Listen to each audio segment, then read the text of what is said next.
You remember Din Ben Phu? No. The same thing happened in Algeria, in Africa. They didn't have anything but a rifle. The French had all these highly mechanized instruments of warfare, but they put some guerrilla action on them.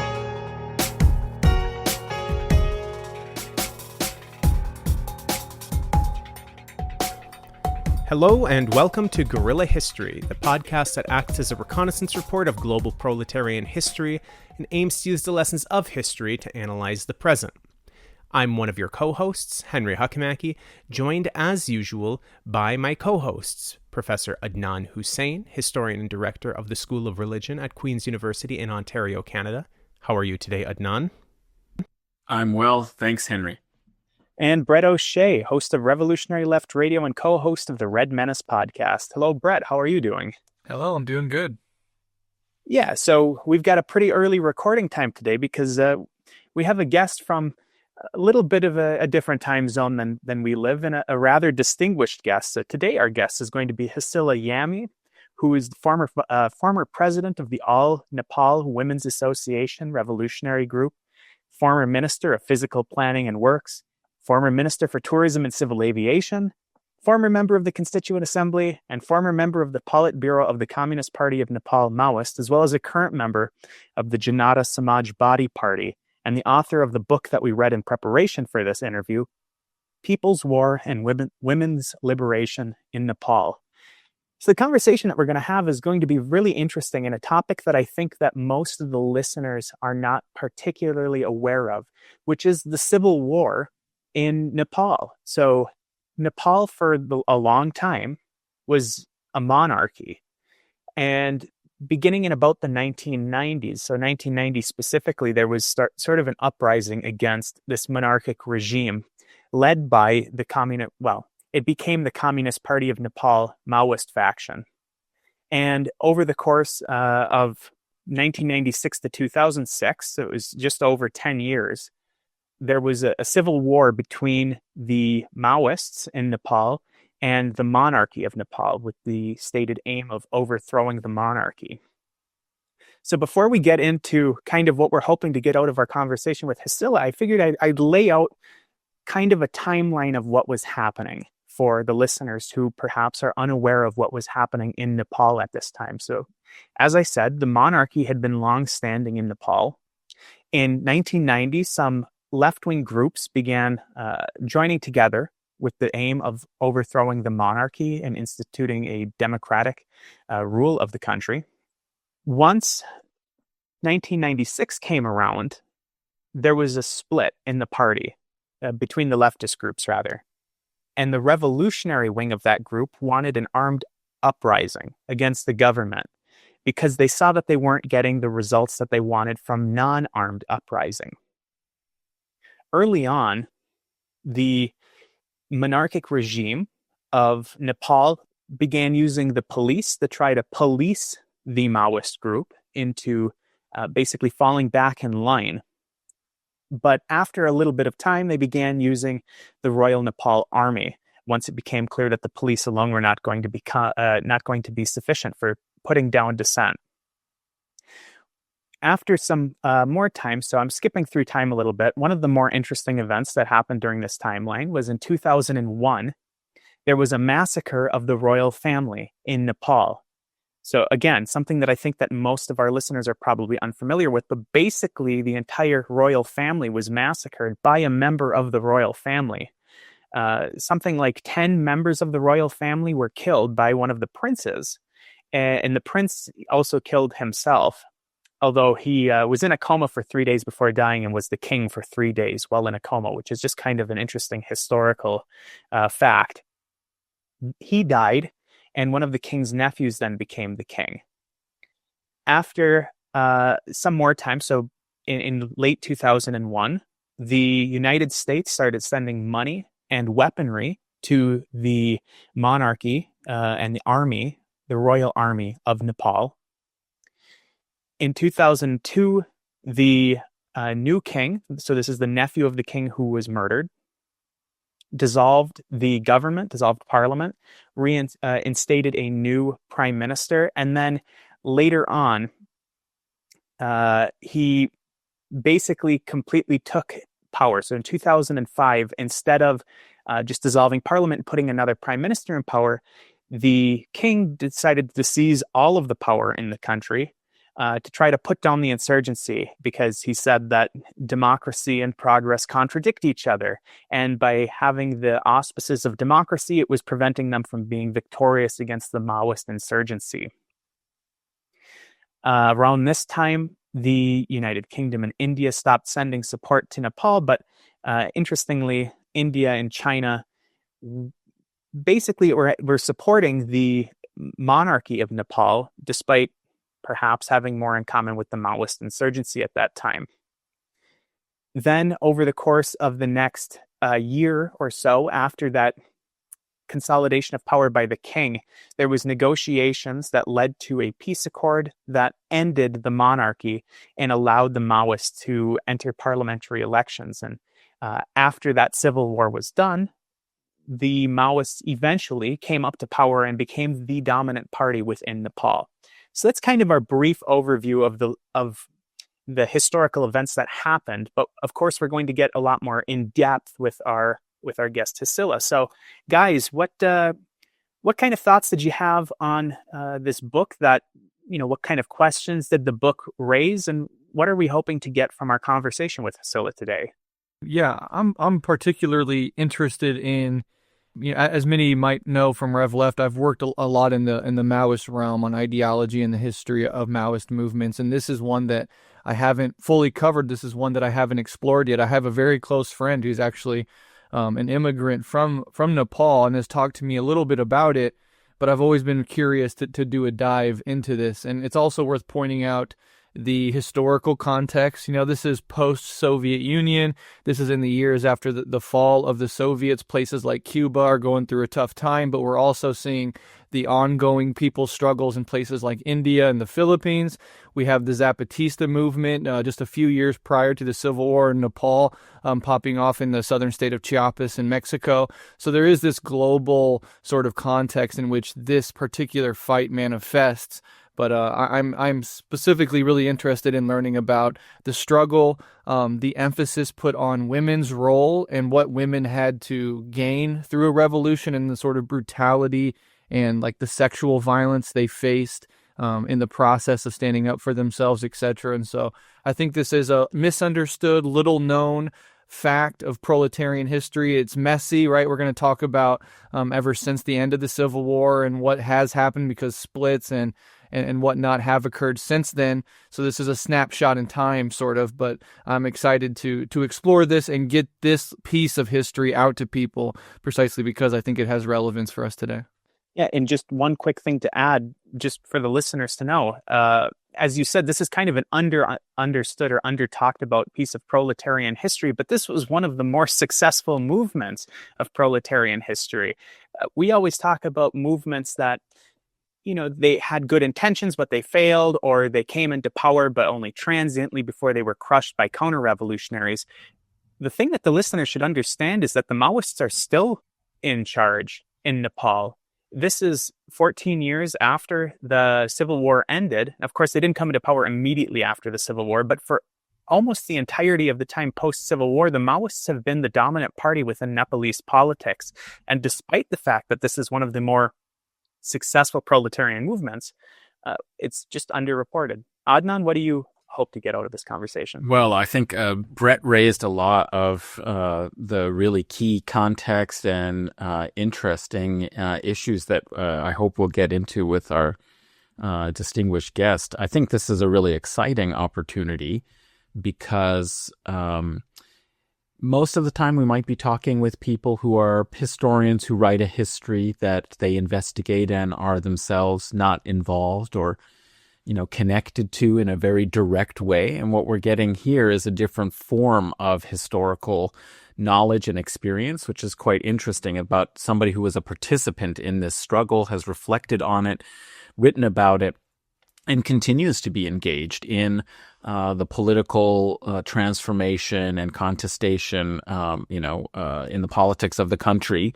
So that's a kind of interesting situation. And this book that we were reading about women's liberation and people's war in Nepal is written right after the end of the Civil War, and it's that snapshot in time. It's related to that context of the organizing and taking of power by a new government based on the success of the People's War, the Civil War struggle. And as you point out, Henry, that's very uncommon that we get opportunities to see moderately successful control by left-wing movements of governments. And their fate, as we know from a previous episode of guerrilla history when we discussed Washington bullets with Vijay Prashad, that there are a lot of ways in which these movements get derailed before they can take power, and governments once in power that might have people's intention and progress and social transformation on behalf of the populace are often brought down and undermined by imperialist forces, by the U.S. So this will be a very interesting case study to look at. And so what we're doing is really, in a way, a kind of oral history, which is fascinating and exciting to be engaged with. So I'll be interested to hear what our guest thinks was accomplished as a result of the People's War, what transformed in Nepal's society as a background to the continuing transformation of that society.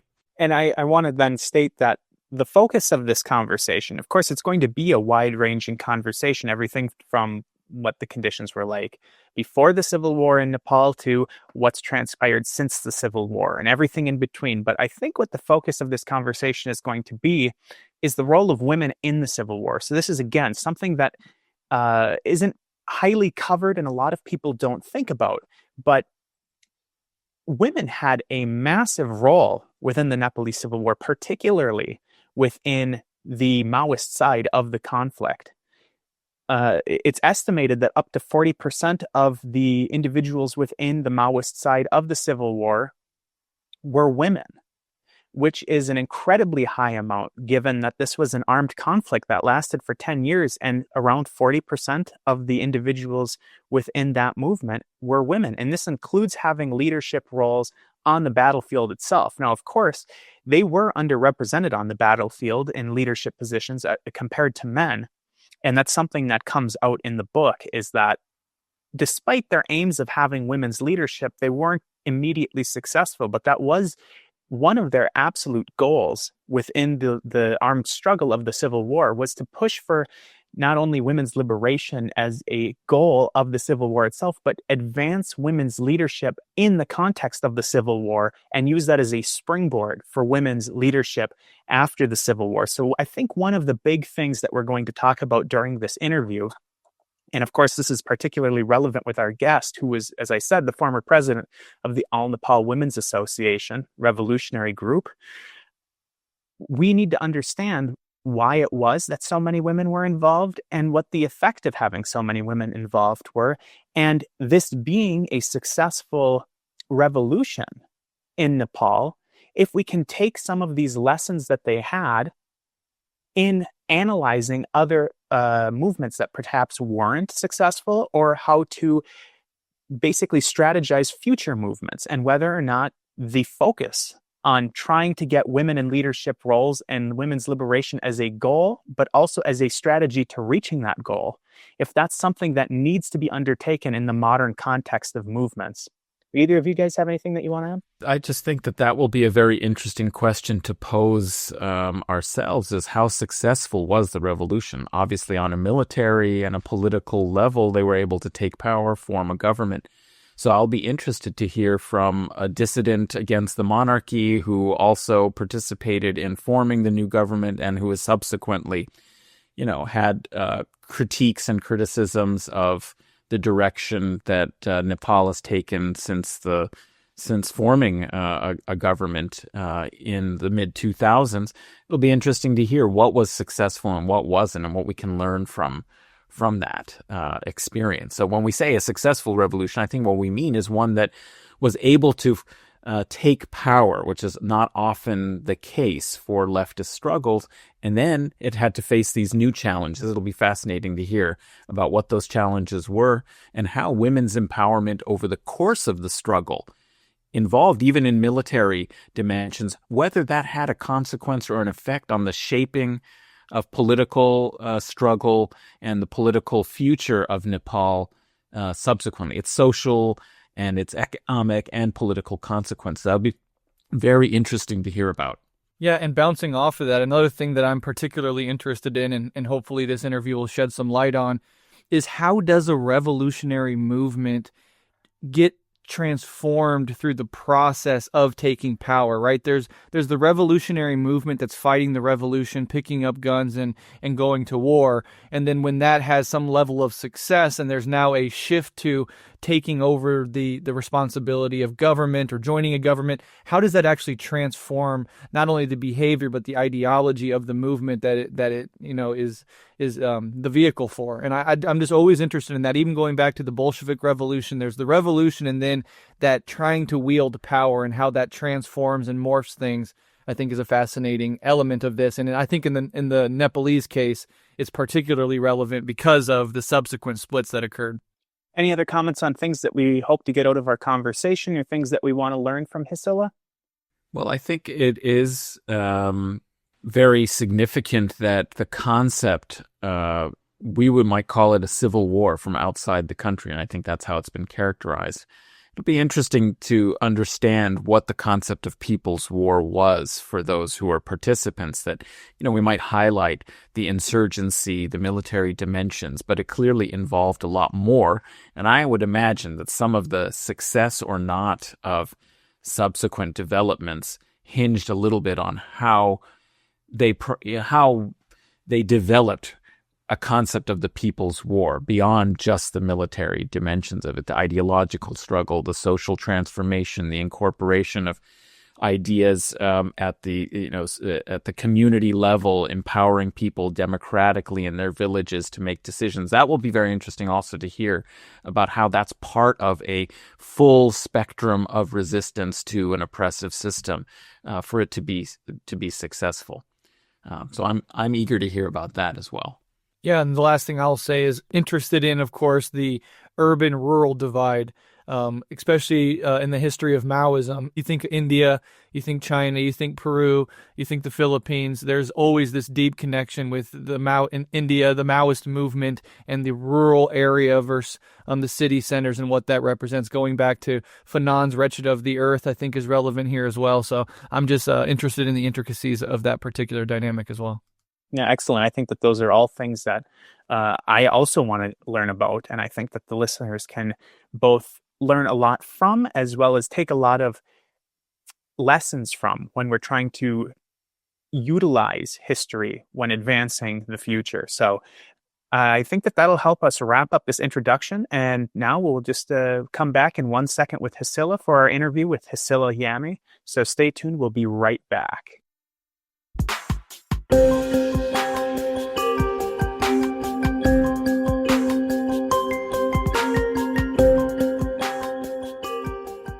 But just before we begin our conversation and discussion with Hisila Yami, listeners not so familiar with Nepalese history and politics might find these definitions of terms and identifications of people whom Hisila mentions somewhat useful.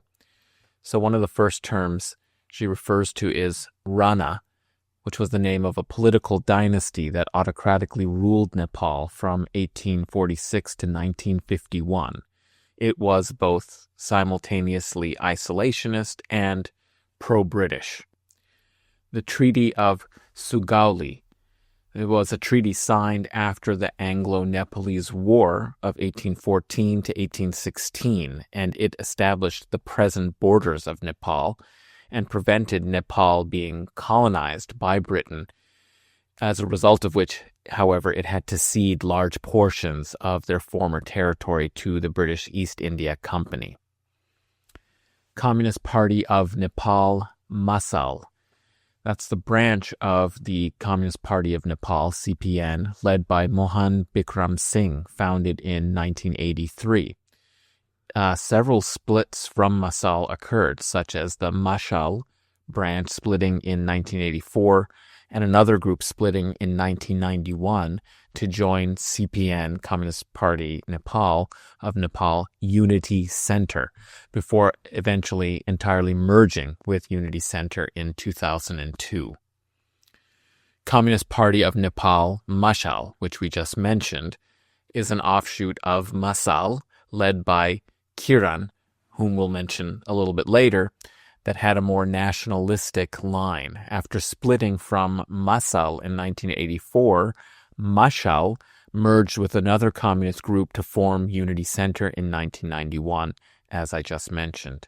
So Unity Center, that was a coalition of several communist factions that formed in 1991.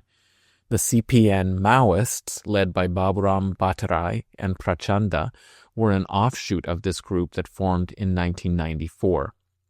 Unity Center merged with the remainder of Masal in 2002, led by Mohan Bikram Singh, and after several splits, particularly after the fall of the monarchy in 2006, Unity Center eventually merged with CPN Maoist in 2009. CPN Maoist, whom we've mentioned, was founded by Baburam Bhattarai and Prachanda.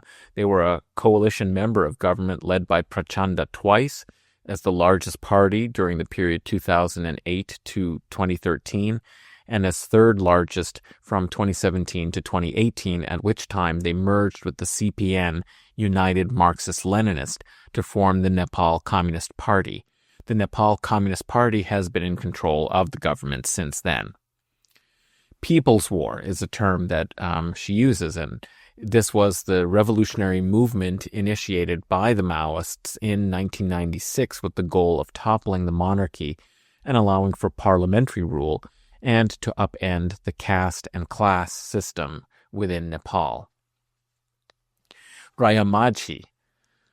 Keshar Jung Rayamaji was a communist leader in Nepal who was former general secretary of the Communist Party of Nepal but led a line within the party of royalists.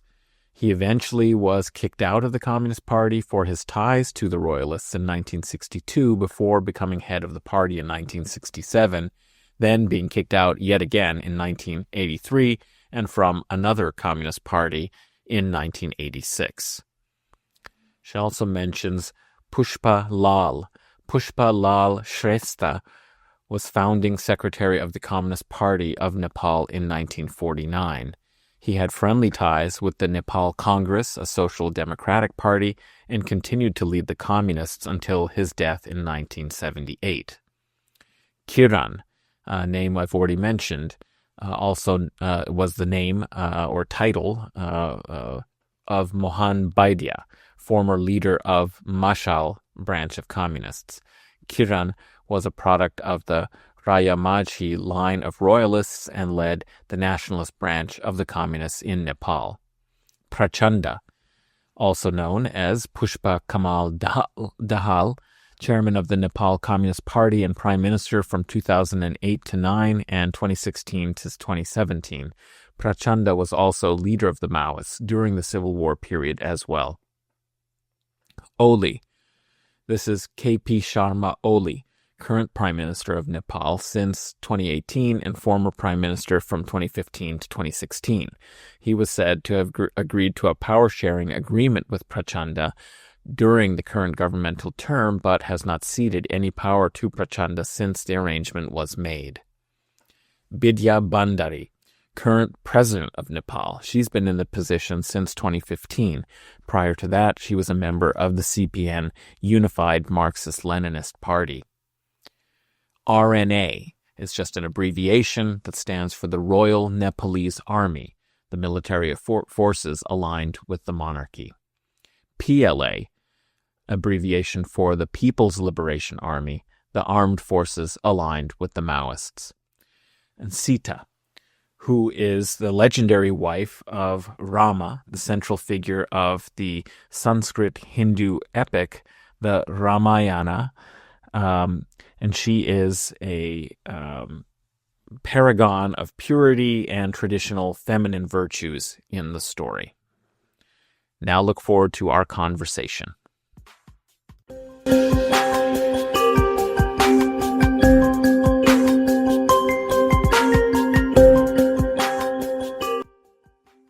Welcome back to Guerrilla History. We've now been joined by our very distinguished guest, Hisila Yami. Again, a very brief biography of Hisila. She's the former president of the All Nepal Women's Association Revolutionary Group. She was the Minister of Physical Planning and Works, Minister for Tourism and Civil Aviation, was a member of the Constituent Assembly and a member of the Politburo of the Communist Party of Nepal, Maoist, and is now a member of the, again, as I said in the introduction, Janata Samajwadi Party, which, as she informed me in English, is the People's Socialist Party of Nepal, and also is the author of the book, People's War and Women's Liberation in Nepal. Hisila, welcome. It's nice to have you join us on the show. Surely, I'm also very happy. This is my first podcast. Actually, I've never been into any podcast kind of interview so far. Well, we're very happy to have you, and I'm sure that I speak for the guys when we say that it's an honor to have you.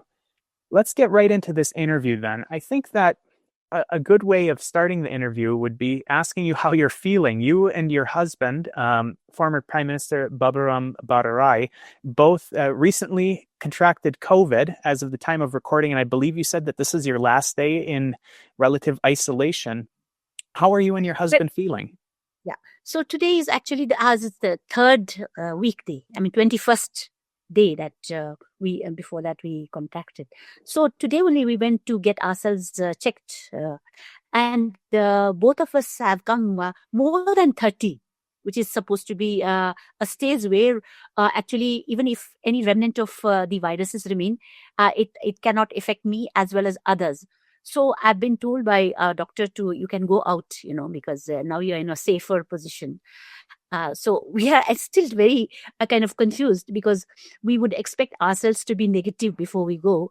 But then doctors say you can now go around, and all that. So we are still confused as such, whether we should be still in home isolation and wait for the negative result to come, or go out. So we are in that kind of. Otherwise, we are quite healthy and happy. Well, it's good to hear that you're feeling well. So let's move on then into the interview itself. Can you tell us a little bit about your background, kind of a brief autobiography of your life, where you came from, kind of your education and how you got involved in left politics in Nepal? Yeah. Actually, I come from a very political family, which I myself didn't know about it actually, because we were 7 children and I was the youngest. Okay. So being a youngest, I really grew up in a very free kind of environment, because my parents were quite unusual in the sense that, they were very much against religious kind of all kind of celebrations and all that, and they were very much inclusive in their kind of outlook, and in fact they were the product of anti-Rana movement, you see, which there was 104 years of oligarchic rule of Rana regime. So in fact my mother was also imprisoned along with my father. But being the youngest child, I was never given that political kind of teaching as such. I knew kind of somehow that my father particular, he had all kinds of people coming at home and all that. But I was never, politicized as such. So the first 10 or 12 years, or you can say my first period, till 16 years old, I just had a very lovely, free kind of life, So from there, when I went to do my architecture from Delhi School of Planning and Architecture, that's where I met Baburam Bhattarai. He had finished his architecture from Chandigarh in India, and he had come to my institute, School of Planning and Architecture, to do masters in architecture. And it was he actually introduced my father politically. And, because, and suddenly my social awakening got transferred into political awakening. Okay. So we were very much active amongst the Nepalese workers as well as Nepalese students who were studying in India. And so we were involved in fact, bringing up this All India Nepalese Students Association, and in which he also became a president. And at one point I became a general secretary. And then we got involved with the workers, Nepalese workers working in India, who were actually organized by the Communist Party Masal. Okay. So that's how we got introduced to left politics. And then having done that, of course, then from Masal, we became part of Unity Center. Then Unity Center became Maoist, and then we joined People's War. And so for 10 years, we were very much underground. And then after that, as you say, I became minister thrice, not twice. So after that, we left the party, and then now we are part of People's Socialist Party Nepal. Excellent. That was a very good overview of your life. And I think that one of the things that we should talk about before we talk about the Civil War itself and your role within it and women's role within it, let's talk about what Nepal was like before the Civil War. I'm just going to pull out a quote from your book here in regards to women's role before the Civil War. So I'd like you to speak what Nepal was like generally before the Civil War, but also what it was like specifically for women. So you said women are the backbone of subsistence rural agricultural economy. Because women are marginalized at the household level, they are paid less, sometimes as low as half the amount paid to men for the same job and the same amount of farm work. That sounds familiar to many people. But you also say the position of women in urban areas is no better. If women in the rural areas are suffering because of backwards medieval feudal oppression, then women in urban areas are suffering under the modern imperialist oppression. They're underpaid and are often sexually exploited in sweatshops run by bureaucratic capitalists backed by imperialist and expansionist forces, such as in garment and carpet factories, etc. This sounds pretty harsh for women. So what was Nepal like before the Civil War? We know that it was a monarchy, but what were the conditions like in Nepal before the Civil War? The thing is that, you see, they are the main sustainer of overall, if you see the economy of Nepal before the People's War, and of course to some extent even now it's the same. So it is really based on sustainable. Based on sustainable. We don't have any kind of extra produce, or you may say surplus, which we would then export to others. Very less amount, in fact. Earlier we were exporting many things to Nepal, to India. We were the exporters. Before 1814, as I've said, there was the Sugoli Sandhi. So before that, we were exporting many things to India, and after we had that treaty, 1814, 1816. So actually we had a fight against the British, which was ruling India. Okay. You see, while we were expanding, we were actually, multiple, we had principalities, okay? And that was united into one by Prithviraj Shah. So while uniting, we had a fight against the British, which was also trying to come towards the, the hill. And in hill itself, we were expanding, like that. So we had a fight against them. And so we lost. So we had to have this very humiliating kind of a treaty. So from then onwards, our economy started going down. Okay. Now we are in a situation where we are exporting many things, but we are not able to, we're importing many things, but we are not exporting much. And in fact, with COVID now, things are getting really bad now.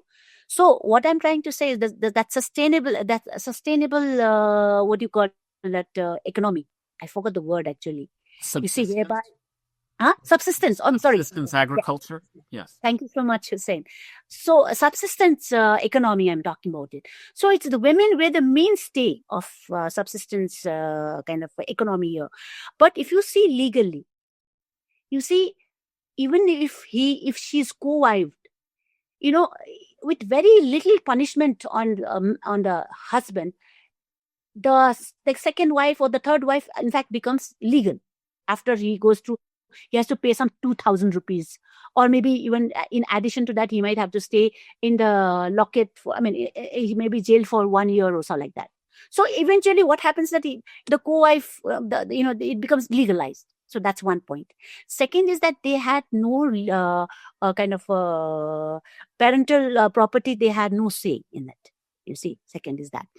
And even culturally, if you say, particularly the Aryans, I mean, the way they have been brought up in such a way that, even when before marriage, she's told again and again that this is not your house. Your house is actually somewhere else.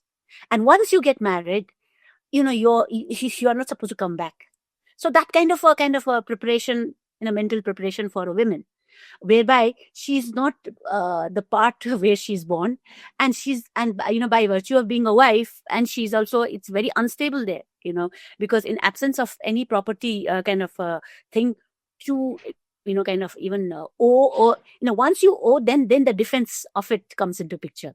So the males, they are taught right from womb, or right from their birth, that, look, you have to secure this house, you have to secure, or you have to expand this land, and so naturally he's allowed to. That's how his leadership is tested, you see. But for women, there's no test for leadership, because she doesn't have any property to defend or to acquire, to show any leadership quality. And so naturally, you are not born to be a leader. And so this has a repercussion on the, like political parties as such. So these are the things, So, so women's position was, politically, and even those days, you see, only even in terms of even political participation, what was there? Only 5% was actually was what was required for a party, not to win, but only to contest for election.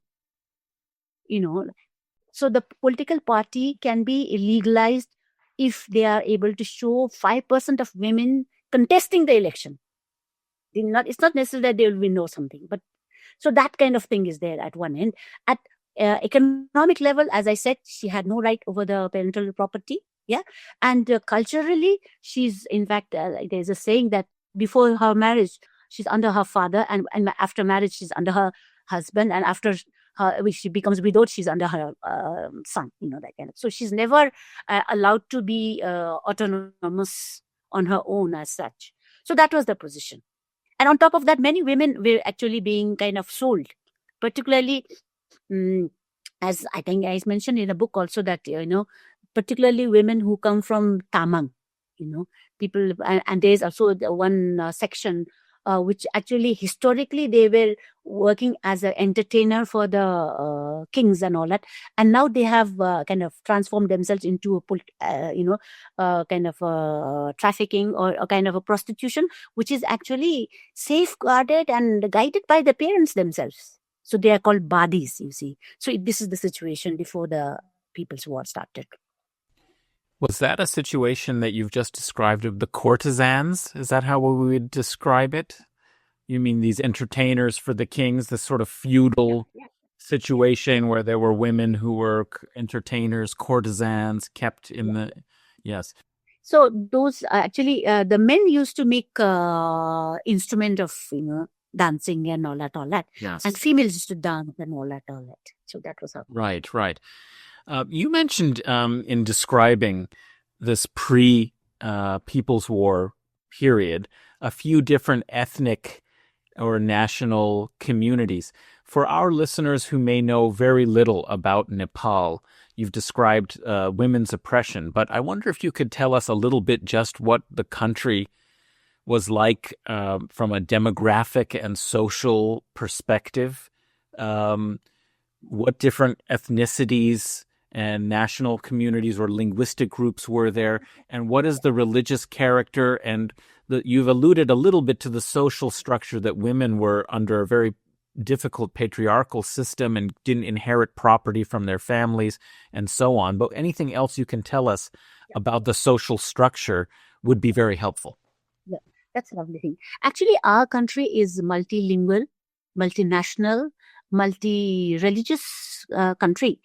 I mean, even in today's statistics, you'll find that 1/3 of the people actually come from the ruling class, which is actually Arya caste. Okay, and 1/3 is actually the Tarayans, the Madhesis, and the Madhesis and Tharus, who are actually inhabiting the southern part of Nepal, which is Tarai, which is flatland. Okay, and 1/3 actually come from ethnic groups.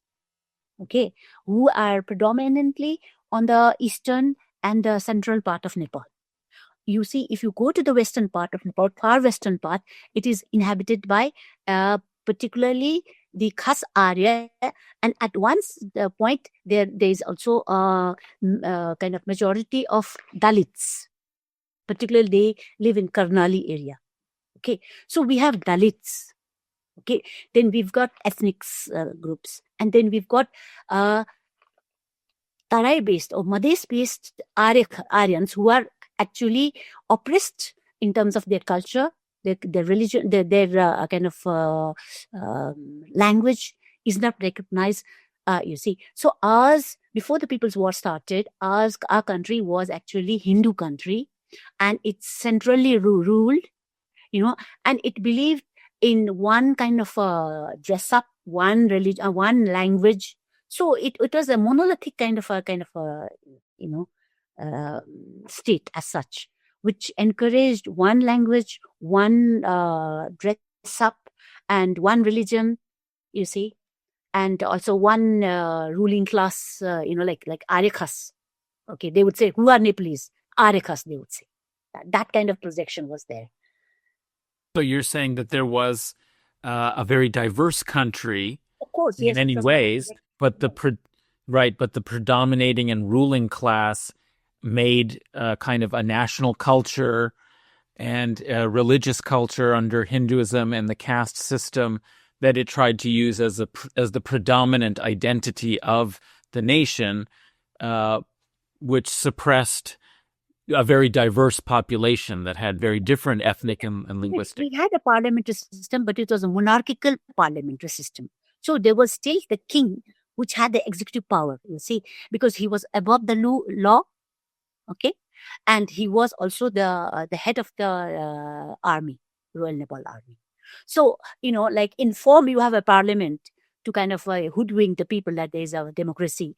But actually, above that was the king, which had extra legal power, and of course, being the head of the Nepal army, you could imagine, basically it was the executive head. I want to add one quick thing for the listeners in regards to the monarch being above the law. This is just kind of an anecdote. So we described in our introductory segment how there was a massacre of the royal family in 2001 committed by one of the princes who became the king for 3 days while he was in a coma after shooting himself in the head. But what I thought was interesting when reading about that event was that when he was in a coma, other members of the royal family said that it was an accidental firearm discharge that murdered the majority of the royal family. And that was because as he was the king in the coma, if they would have charged him with doing it intentionally, he wouldn't have been able to be charged with murder because the monarchs were literally above the law. It's not just above the law in the context that we typically think of rulers of country being able to do what they want without repercussion, but literally the law did not apply to him in that case. And so they were trying to get out in front of that with some alternate explanations so that people wouldn't be outraged about, hey, he murdered, I believe, 10 people, but because he's the monarch, we literally cannot raise charges against him. So I just thought that was something that was interesting and that the listeners might be interested in. Brett, do you have anything that you want to ask regarding the pre-Civil War context of? Well, maybe just for that last question, what was the motivation behind that royal massacre? That might help us understand a part of it before we dive into the Civil War proper. See, while everybody was saying that this is actually the internal problem of monarchy as such. Okay, it's actually people are saying that actually the prince was not allowed to marry the one whom he had fallen in love with, and all that. You see, even within even in the Ranas, there are two sections. One Ranas are actually very autocratic. Another section was actually a bit liberal. So, from what I came to know is that actually the queen comes from a very autocratic the Rana, which kind of stands for autocratic kind of a rule. And this woman whom she fell in love, she comes from another section of Rana, which is actually a bit liberal and as such. So, while everybody was kind of, in fact, even I think the media was also trying to issue. We went beyond that and we said it's not as simple as that. In fact, it is something to do with the monarchy the present monarchy, which is not able to kind of solve the problem of Maoist, and which is embroiled in their own kind of internal kind of a tug of war for the power and all that. So it's actually beyond that. In fact, it has been kind of calculatedly done, kind of in combination with the Indian expansionist and the imperialist. So it's not just a kind of a home affair, or it's a kind of internal conflict as they are trying to show. It's beyond that. And so, in fact, we use that occasion, in fact, to kind of change the whole paradigm shift from, you see, because in communist movement, you should understand that there is a two trend in communist movement in Nepal. One is called royalist communist, which is actually being kind of propagated by Rayamaji. There's this guy who was actually, he comes from a very well-to-do family, and he did he's actually medical field. He did his doctorate, medical doctor, and he became later on, though he became the general secretary of Communist Party, but he always kind of sided with the royalists, saying that they are more nationalist. Okay, and there's this another group which is actually headed by Pushpalal, and Pushpalal's line has always been that because the main contradiction is with the king, so we should align with Nepali Congress, which is actually liberal democratic kind of a party. So there has always been two kind of trend in Communist Party. Even that kind of thing is still prevalent now. In the present Nepal Communist Party also you have that trend. So so I don't know. So what I'm trying to say is that how we brought that whole paradigm shift was that now it is high time we should now align with the democratic kind of political parties, and we should now try to hit against the king, the monarchy as such. So that's where, in fact, this whole episode helped us in, kind of navigating the whole political kind of line against the monarchy. I think that that's a good transition into the next topic, which is during the Civil War. So you're talking about being against the monarchy, but during our introduction, we only basically ran through kind of a brief timeline of the events of the Civil War. But can you tell us what the Civil War was like? What was Nepal like during the Civil War? What was the Civil War like personally for you? And what kind of societal things, what kind of societal effects did the Civil War have on the people within Nepal? Okay, if I say, starting with my own transformation, I would say that because the way I had been brought up in my childhood, of course, I was feminist, but I was more a liberal kind of feminist then, before even meeting Babaram Bhattarai, I was already interacting with people in India who were running this magazine called Manushi. Okay, so from liberal feminist, I think I became a socialist feminist. It helped me in transforming myself into that. And for me, it was very exciting in the sense that I was kind of seeing myself, how women were being transformed, it's the transformation is not only kind of political, it was physical, it was cultural, it was political, and later on when we started having our own government in base areas, we also see their potentiality in terms of their economic power. You see, so what I had been wanting to see in women. I was saying these are the possibilities, things, possible kind of result one can see. And actually, I was seeing that in the whole thing, on whole process, while I was, head of the front, women's front, and later on I became head of the department, women's department. So it was very exciting period for me, because I was, what I was dreaming, I was actually seeing. So it was a very exciting thing for me. But if you see it from a holistic point of view, which you are also saying it, so we actually politically we saw two-line struggle within the political party, and that was based on, as I told you, there was one section which was very nationalistic, okay, and that India is the main enemy, and then they should be fought. So that kind of thing would come, and there was another.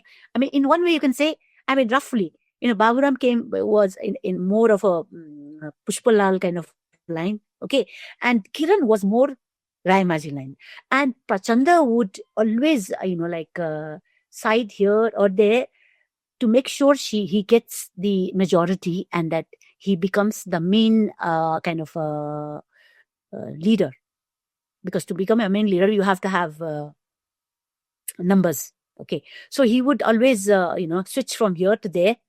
And that's how things had been going. And we had, as you would say that in 2005, we both of us, along with other people, we had a two-line struggle, whereby we had to undergo 6 months of kind of internal kind of political kind of you could say imprisonment, even during the People's War as such. Yeah. So Hisila, before I let the guys ask their questions, you mentioned a character of the story that I think that it would be beneficial for you to clear up who he is, because we haven't mentioned him yet, which is Prachanda. Who is Prachanda? Who was he during the period pre-Civil War and during the Civil War? And who is he today? Just briefly, because we're going to talk more about what Nepal has been like post-Civil War shortly. But who is Prachanda? Actually, Prachanda is actually, he, just like us, just like Baburam Bhatt, right? His own parents had at one time, had gone to Tarai region, especially the inner Tarai region, where particularly most favored place is Chitwan, okay, Chitwan district. So even Baburam's father had gone to Chitwan to get land, you see, and then but he came back again. But even his father, you see, he comes from Kaski district. Baburam comes from Gorkha district. Okay, so both of what happened is that he because he had less land in his in Kaski, so he settled there despite all kind of hardship. Okay, so he had actually, Prasant had seen his own father being very humiliated by rich kind of landlords there, and he had to actually leave Chittagong to go all the way to India, in the Assam area or some way, to earn money, and then he had to come back. And so Prachanda actually became communist due to two reasons. One, because he actually, even in Chittagong, there's one river. So, if you are in one side of the river, you automatically became a communist because the majority were there. And the other part, if you happen to be there, you have this liberal democratic communist party, this Nepal Congress, Nepali Congress. So he happened to be born in that area, which was left oriented. So that gave him that kind of a environment as such. And second, because he himself was telling, second was it was a revolt against the humiliation his father went through, you see. So that element also played into it. So so he became communist while he was teaching there, okay. And actually he wanted to join Nepal army, which is, and if you read his biography, you will see that he wanted to join Nepal army, but he couldn't do it. Okay, so he studied science also. Okay, but he was not that good in the sense that it is first division, because first division is supposed to be one of the best one, and he was not getting that also. So as a result, he took this agriculture kind of as a subject, and then later on he was part of this American sponsored Rapti development this thing. So he worked briefly for that also, and then later on he went to Gorkha to teach, and that's where he became all the more active and all that. And then then at the age of around 30, he already became the general secretary of Masal. You see, so there are two Masals. One Masal is being led by Mohan Bikram Singh, in which we were also part of. We were in that Masal. Mohan Bikram led Masal, and there was another called Mashal, which is MASHAL. The one which we were is MASAL. The one which he was into is MASHAL. So Mashal was being led by Kiran. Kiran, which is, I think that he was also one of them. So he later on became general secretary of that party by replacing Kiran. Okay. And then at one point, then he was instrumental in bringing all the other parties to form united, as it's a unity center. So by the time unity center was made, so we had, from Masal, we broke up and we formed alternative kind of Masal.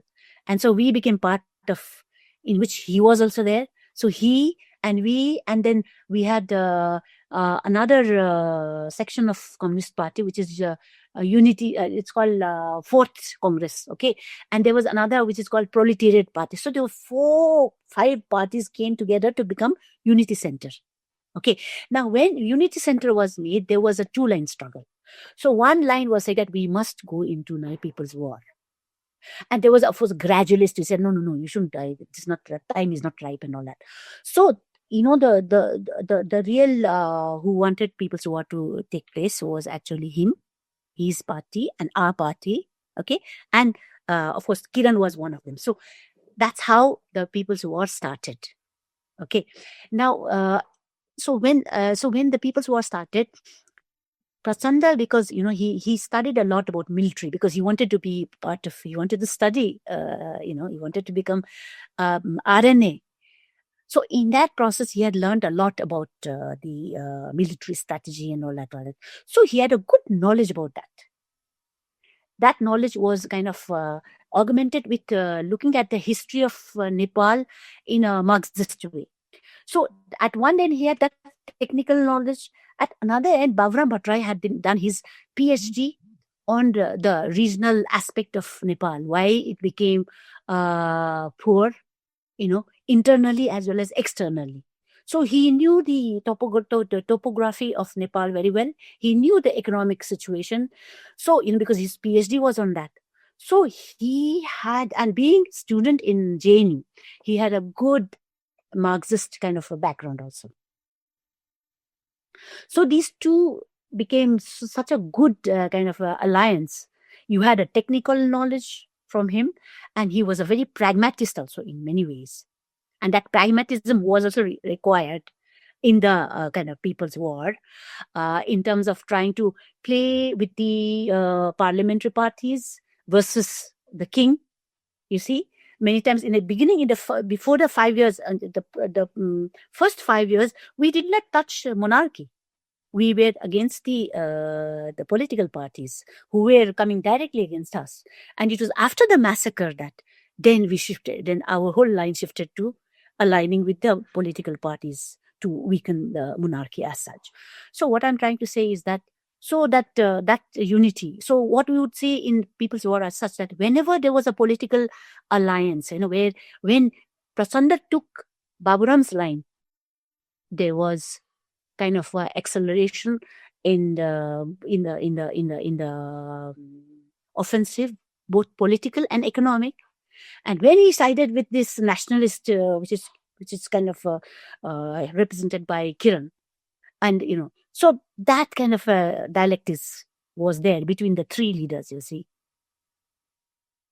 as a result, and of course at the end of it, Baburam's line prevailed, and then how the peace process came into being, and 12-point program, 12-point understanding was being kind of done between the Maoist and the 7 parties, and all that comes.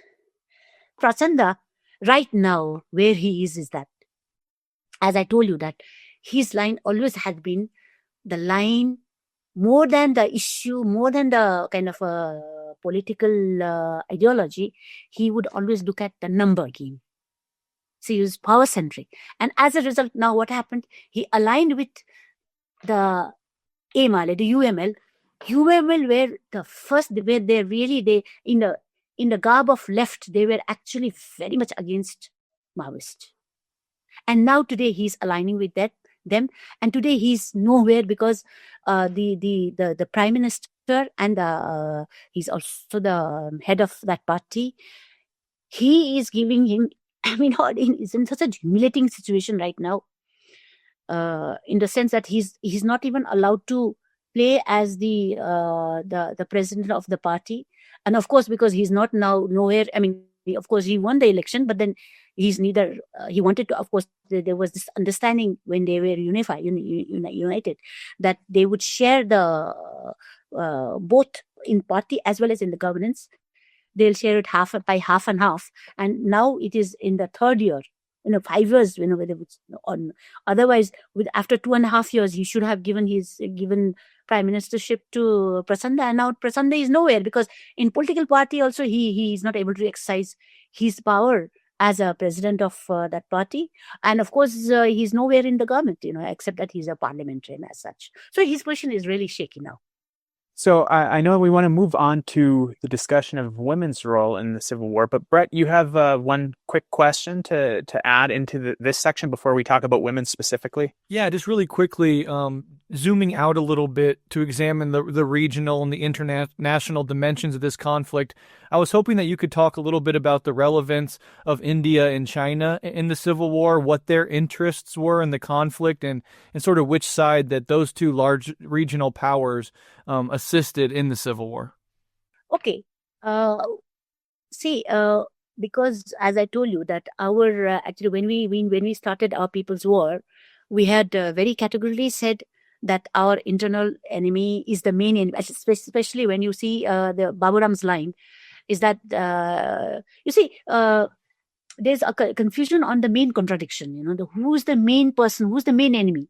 So in the Communist Party also, there is also one line in which the main enemy is both, the king as well as the external, which is the Indian expansionist. Okay.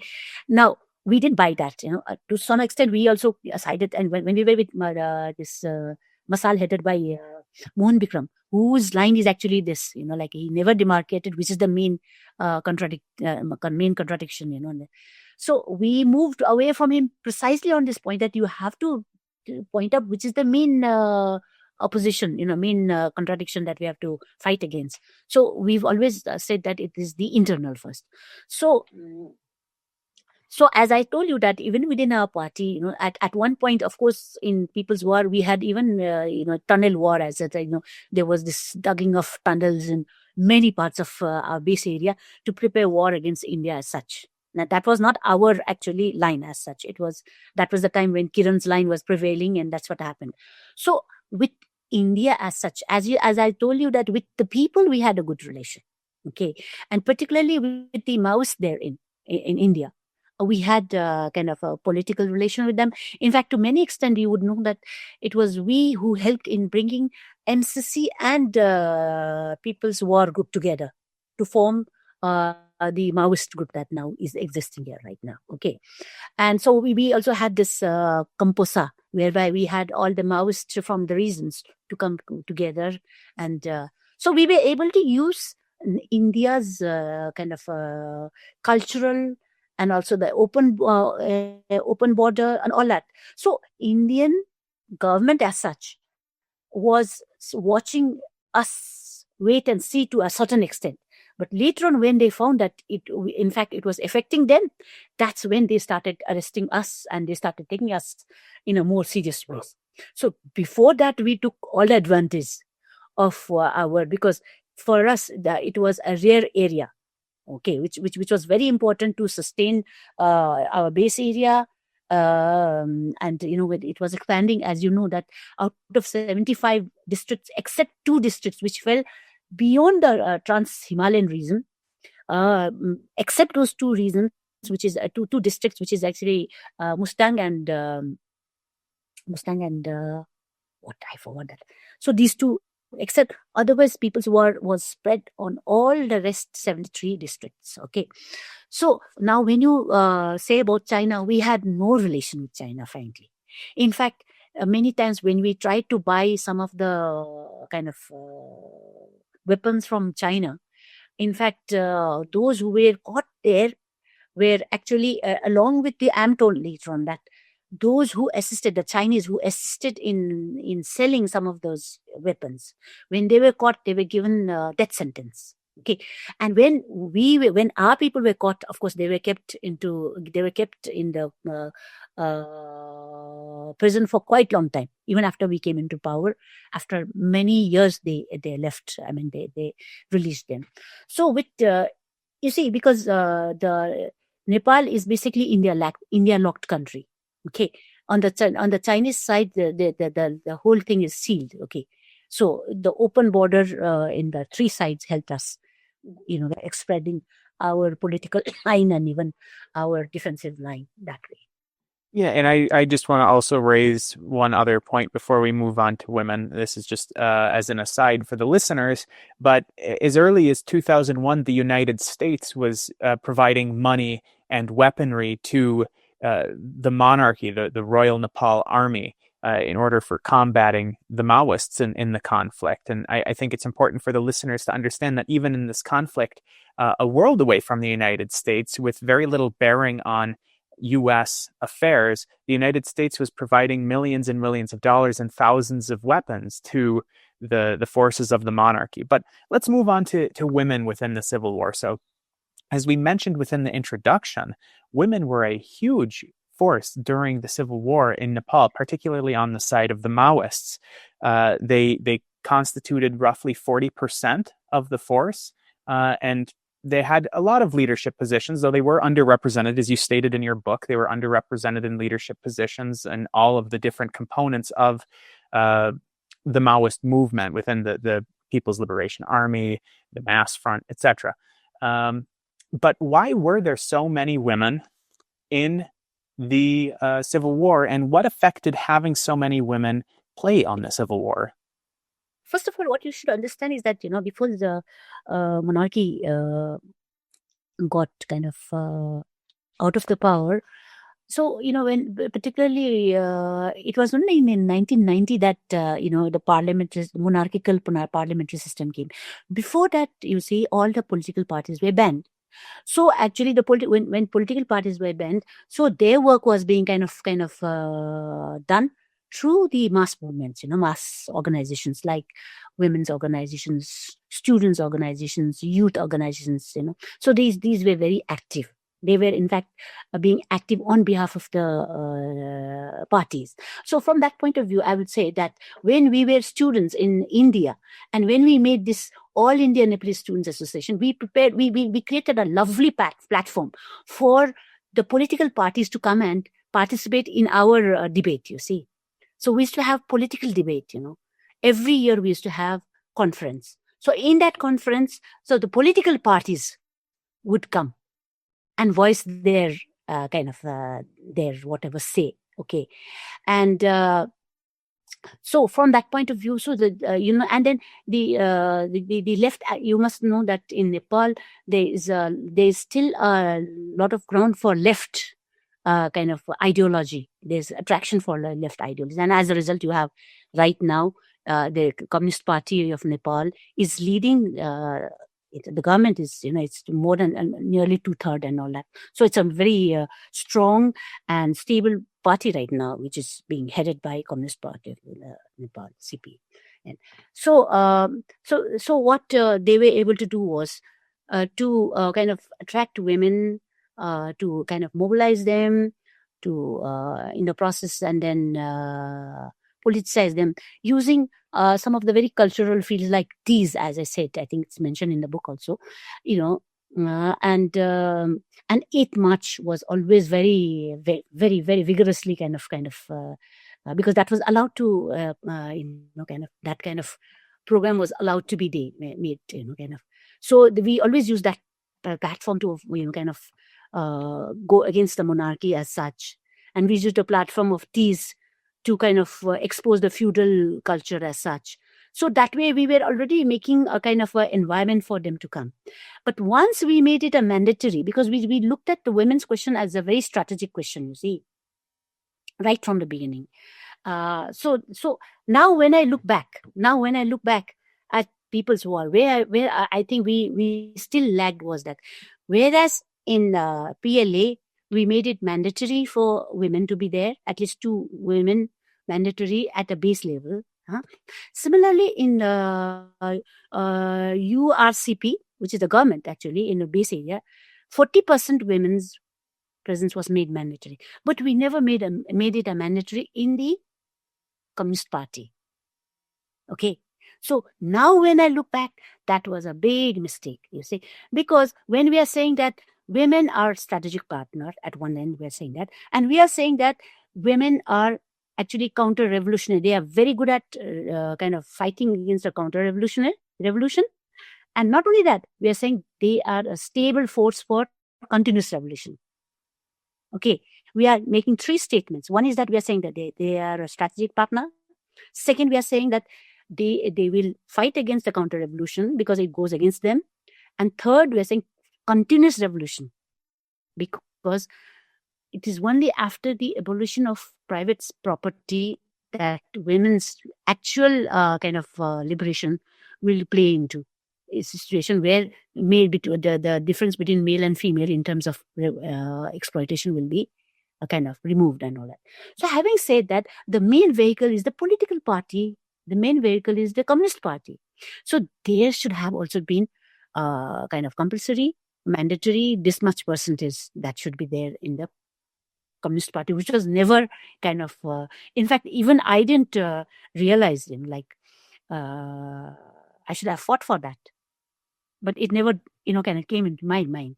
But now when I look back, I say, well, that's one thing, that's one place where we were missing, and how come we didn't do it? Right now I'm asking that way. So the women got good position in military, they got good position in the government. That also helped, you see. And then on top of that, also a very, very important aspect is the judicial part, you see.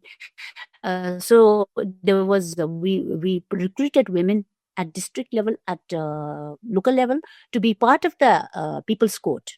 So, that also gave a lot of confidence to women, because women were always at the receiving end, whenever there was, like domestic violence or any kind of thing. So they could just see that, like even as I told you, that physically they could see the transformation, socially they could see, and later on it was economic also. So it became a holistic kind of a movement, So, I mean, you must understand that the People's War was not it was not a fight against colonialism as such. It was not also a fight for some resource, kind of grabbing resources as such. It was actually an economic, social, political, holistic movement as such, So that attracted, I think, the most oppressed domestic from the womb to tomb, like.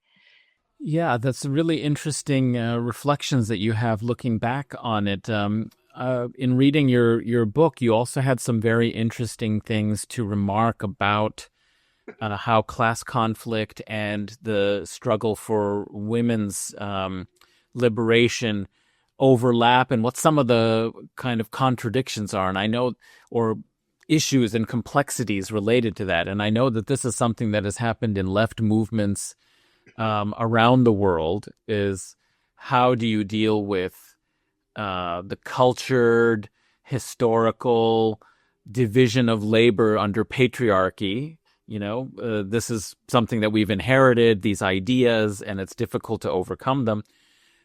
With the kind of absolute adamant idea from the very beginning that there must be absolute equality that also overlooks some of, the sensitivities, as you put it, to women's particular conditions and requirements and needs. That there are two extremes in a way that you were suggesting had to be negotiated somehow. And so I was wondering if you could elaborate a little bit more on how that can be done successfully and what the pitfalls are. If you don't foreground class at the outset, you end up having, the possibility, as you point out, of, upper caste or upper class reaction that takes just a feminist sort of perspective, but doesn't really integrate, a class analysis. And yet at the same time, if you demand absolute kind of equality, you're also not taking into account some of the particularities or unique conditions of women coming back from periods of being mothers or giving birth and so on. And so there needs to be some kind of way of adjudicating this in a consistent and clear way to keep the continuous revolution going on, as you said.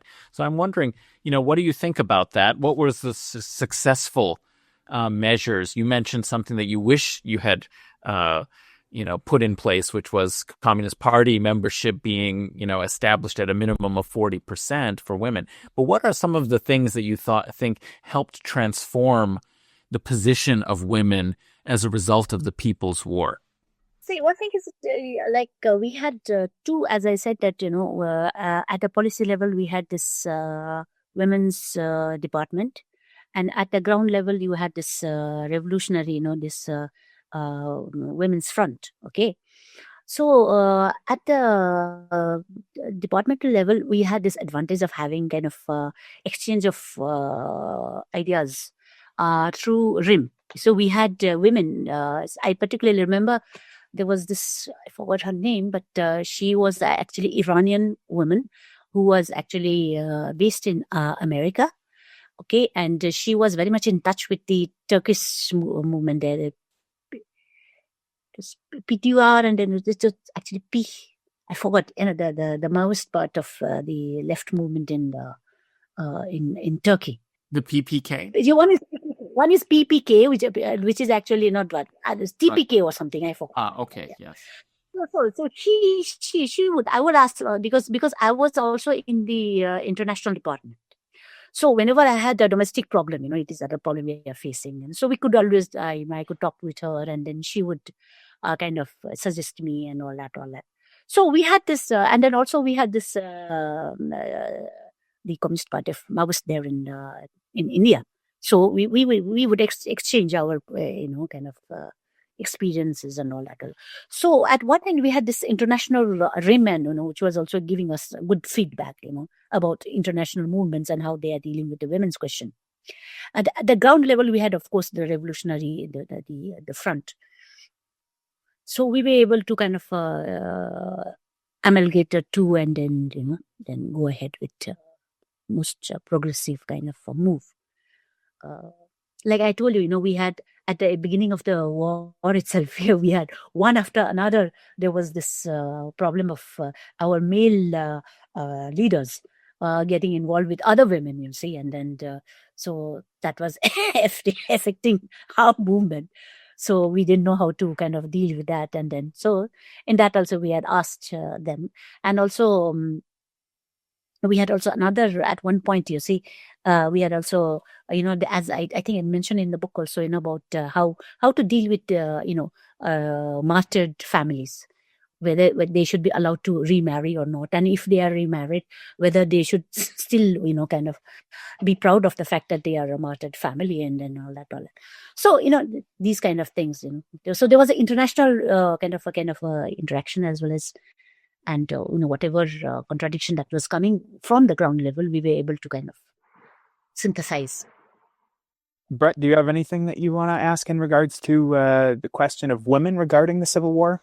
I don't have anything on that front. I have some questions about post-Civil War splits, but if there's anything you want to touch on before we head in that direction, you guys can do that first. Yeah, there's of course, this book is largely about women within the Civil War, and I think that it's a very important thing for us on the left to understand when trying to advance our own causes in other contexts outside of Nepal. One of the things that you mention in the book, and I'm just trying to pull up the quote right now, you say that in economic activities, women have been providing a constant source of levy through money or kind. Although individually women may appear poorer right? But organizationally, they're richer than most of the other mass organizations. Being able to pull women into a mass organization is going to massively increase the likelihood of that mass movement being successful by organizing around causes for women. Because even though in many places, women are either poor economically or in terms of political capital, collectively, there's such a large group that by advocating for their liberation and their leadership, by pulling them into a movement, you're really allowing for the best chances for that revolution to succeed because you're bringing in such a large and powerful group of people. I don't know if there's anything that you want to comment on that, Hisila? Yeah, actually, even I was surprised, even when I look back, I was very surprised to know that actually of all the mass organizations, women's organization was doing much better. You know, they were running, like small shops, and like they were in fact investing in some of the projects which the party was kind of doing and all that. So as I said, I saw the potentiality of their economic kind of potentiality, which the party was using it very well. We had also, as I say, communes, you see. So in commune also they were quite active. So there's, I mean, like if you see, I'll tell you, political line is very, very important. Okay. Now, if you look at the political line of the present Communist Party of Nepal, which now, you see, you'll be surprised that when there was kind of, I don't know whether you know it, no, this Mahara case, I don't know you have heard or not. He became minister many times. He was one of the Maoist leaders. There was a charge against him by one of the Maoist women against him, saying that he had been kind of using her sexually and everything. Okay, and when this issue came, right now, if you see, the mass organization of their party just didn't say anything about it. Okay, and then you take another example of Dalit. There was a very sensational case of a Dalit man who wanted to marry non-Dalit women. Okay, and they were killed. I think you must have heard about this thing that took place recently in Rukum. Rukum is supposed to be one of the base areas, and you'll be surprised that you see the women, non-Dalit, of course, her family is actually Maoist family. Okay, and the ward, the head of the ward is also Maoist. Okay, and that what do you call municipality? The head of the municipality is also Maoist. Okay, and the man, the Dalit, he's actually, his family is related. His family is near to UML. Of course, now they have become one party, but during the People's War, they belonged to UML. Okay, and what happened? Their whole group was killed. I don't know whether you have read this, but this became quite sensational news. And see where has this Maoist party has gone? You see, you take example of Mara's case. You take example of this man. I mean, the woman who comes from a Maoist party. Where have they gone? I mean, what has happened to this Dalit upliftment? Where has happened to this women's upliftment? It's all gone to dogs, right now. I mean, I feel so sad that in 10 years, what we have achieved, with the present Oli, who was never for republic. In fact, for him, he never dreamt that there would be federalism. And his all actions are going to dogs right now. He truly represents the Rayamaji path. And the real royalists are really enjoying to the hilt under his kind of premiership and the way he's, doing like this to the Maoist within that party. We just don't know what's happening. Like, how could it happen? It's to do with the political line, See, this guy Prachanda, he was out. He aligned with the UML, particularly to win in the election. And now what he's getting out now, I mean, it's there in light. I don't have to kind of analyze or maybe give information. Yeah, well, that's a really good transition point into the kind of the final topic or two that we're going to cover. I just want to read one quote first in regards to women's role in revolution. So you wrote, and I thought that this was a particularly important line. In war, it is said, it is the wisest tactic to attack an enemy on his weakest point. In a bourgeois state, particularly a feudal state like in Nepal, the women's question is the weakest link. So it was a tactical as well as a ethical point. But I guess let's move on to our final topic of discussion, which is what has Nepal been like after the war? So of course the Maoists have been in power for the majority of this time after the war. So how has Nepal changed positively with the ushering in of the Maoists in power? And maybe what are some of the contradictions that we've seen that maybe they didn't live up to the promise that we thought that they were going to?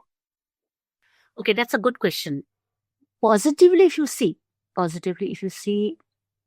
so one of the good thing is that when we were saying that 40% is mandatory in URPC, okay, now that same 40% is being made mandatory in the local level. First of all, it has gone into federalism because of us, okay, and also because of Madhesi movement, okay. So secondly, it's a republic country, which is because of us, and it's federal because of us, and it is not, I mean, though we claim ourselves to be secular country, okay, but there's a very tricky kind of word which has been used there. A country of all right, but then depending upon, there's one word which is that paramparagat rupma airaheko culture, okay? From time onwards, the culture that we have been practicing, using that as a kind of appendix with the secularism, okay. So with that appendix, actually, it's not secular as such, but the word secular has been used, okay. And right now, I would say that when Prachanda went to India, right now the Hindu extremists are ruling India. You see, so when Prachanda went to India, he said, "I'm not for secular," because they were trying to put words into his mouth to go for freedom of religion instead of secularism, and he agreed to that. You see, and actually for secularism, Baburam fought tooth and nail, and he had to compromise to that point, as I said, adding that that appendix which actually dilutes the thing is. So that compromise you had to do it because you had to work with other this thing. But while that was taking place, in fact, Prachanda was saying that let you write freedom of religion, which he did not agree. Okay, so from that point of view, okay, relatively, at least our country has not been declared as Hindu country. Which again, there's a lot of pressure on all parties to kind of go for Hindu religion as such. So that also is because of our people's war as such. Okay, so there is also input of Madhes at this compulsory representation of Dalits in the local level. That is also because we had also given special rights of women and Dalits in our base area. So that has been translated to many extent in today's constitution. Okay, so we've got many Dalits also at a local level. So these are positive things. Okay, but negative, if you have to say, as I said, because Prachanda has, he's mad after the power, and he's doing it at the cost of all the achievements which we had got it during the People's War. And people may think that that Baburam left that party all of a sudden. That's not true. Before leaving the party, 2 years before he left, the party, he had been telling Prachanda that you have to now, because now we are in a different phase. You see, you have to change many things within the party. And you should change it. But he did not agree. And as a result, now what he has done, for the sake of party and for power, for the sake of power, he's aligned with the most kind of reactionary and most harmful party, which never accepted people's war. And that too under a person like Oli, who was actually, he is a product of Jhapa movement, which was actually offshoot of Naxalite movement in Nepal. And he had opposed Jhapa movement.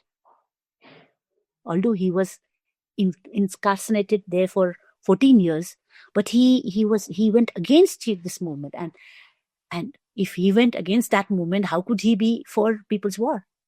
He wanted to bring People's War into mainstream party, and he's successful from that point of view.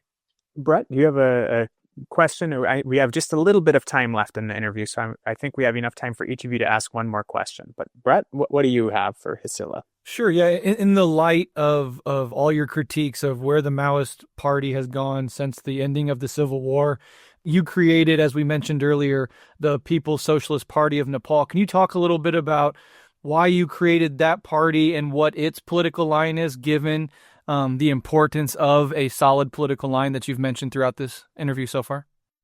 Yeah, that's a very good question.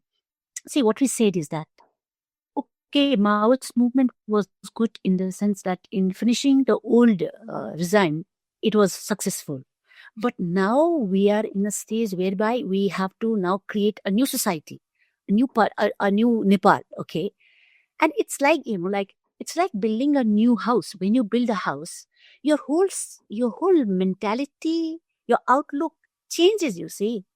When you have to destroy an old house, you said the mentality of destroying the old house and making a new house is totally different. When you are making a new house, you are always going to different parts of the store to look for what color combination is there for good coloring, what furniture will fit in with what, and what is the size and all. So your whole outlook is changed. It has to change when you are making something new. You can't go with the same old instrument, the same old same perception, same this thing. You have to change. You have to be more open. You have to be more open to new surrounding and new requirements and availability and all that. So from that point of view, we started particularly the class issue. Now, the non-class issues which we raised, even the federalism, which should have been properly addressed as really what federalism should have been. There also we had a struggle with Prachanda. You see, we were saying that, look, we've already practiced federalism during the People's War, so why don't we translate it into action? And he was not willing to. He was listening to what what Nepali Congress was saying. He was listening to what UML was saying. As a result, we are in a position where federalism, we have come to a situation where it's neither the old centralized kind of a situation, nor the kind of identity based with the right of self-determination that we practiced. It's neither that. So as a result, what's happening is that we have 7 provinces which has been made. And if you see their naming and if you see the capitals of that, totally does not follow with what federalism is demanding. It's like if you take example of one, even in Kathmandu, if you see the names of all the municipalities, it's based on religions. Even if they were to put religions, there were many Buddhist which could have been followed, but it was all Hindu religions. Okay, it was not sounding to what the local things was demanding and all that. And can you believe in 2 provinces, they are asking that place to be named after Sita. Which Sita is actually, during People's War, we said she's the worst kind of a example for women's empowerment.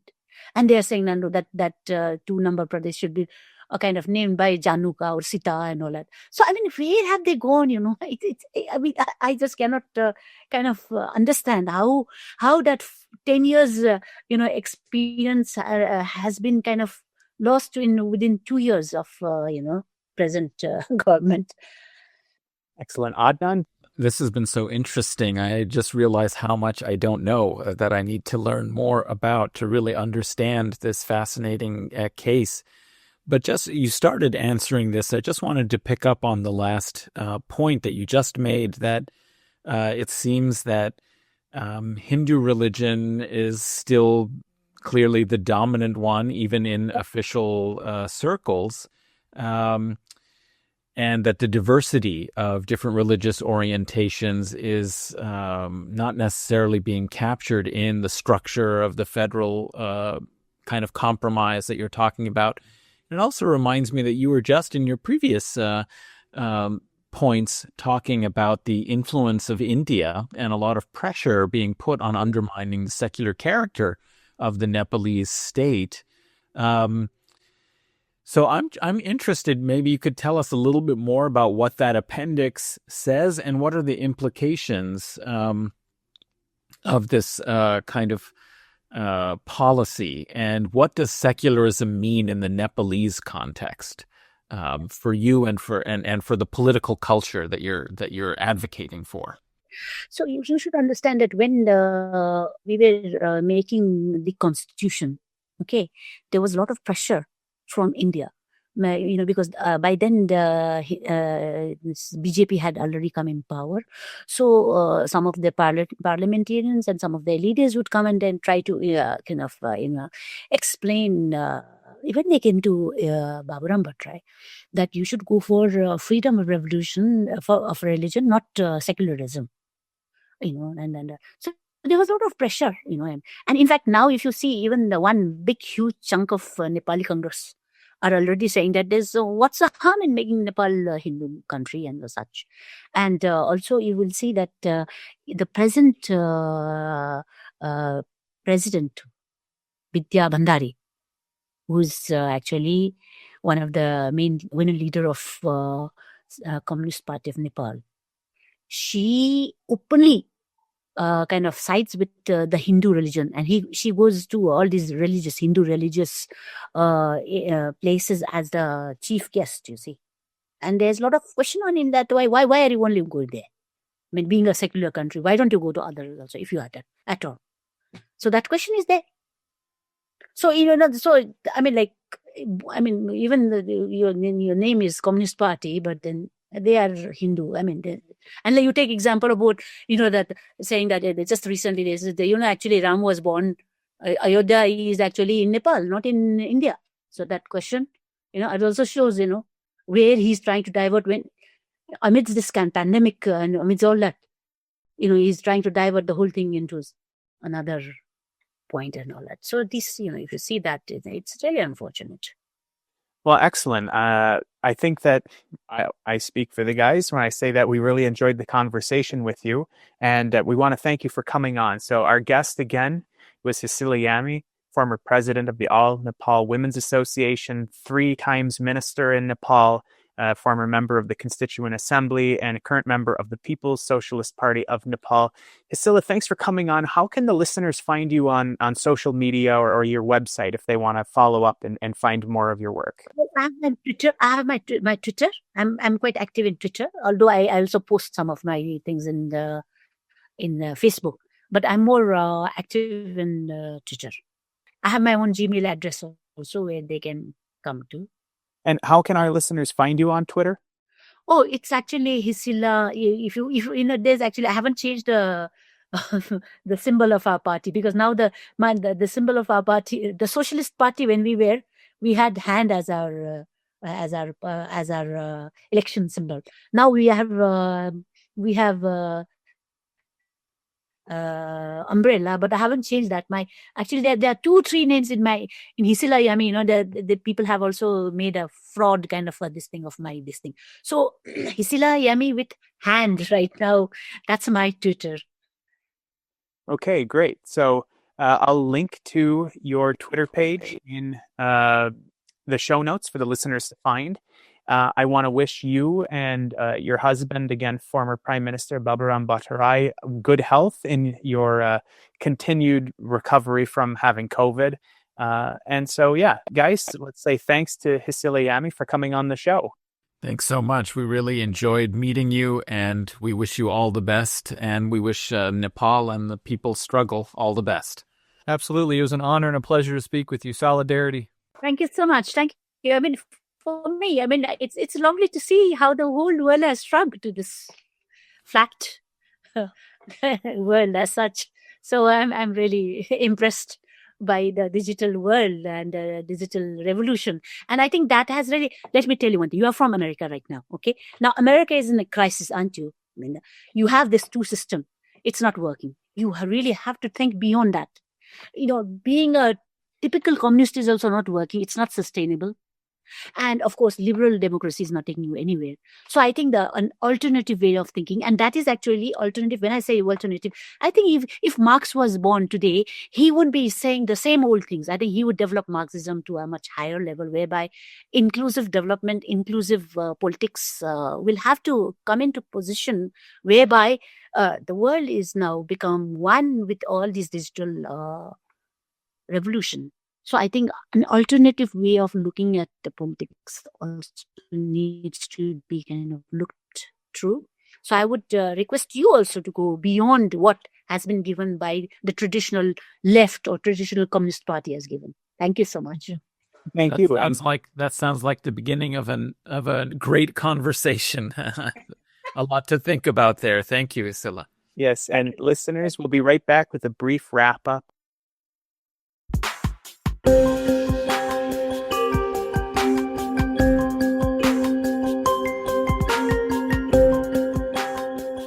We're back on Guerrilla History.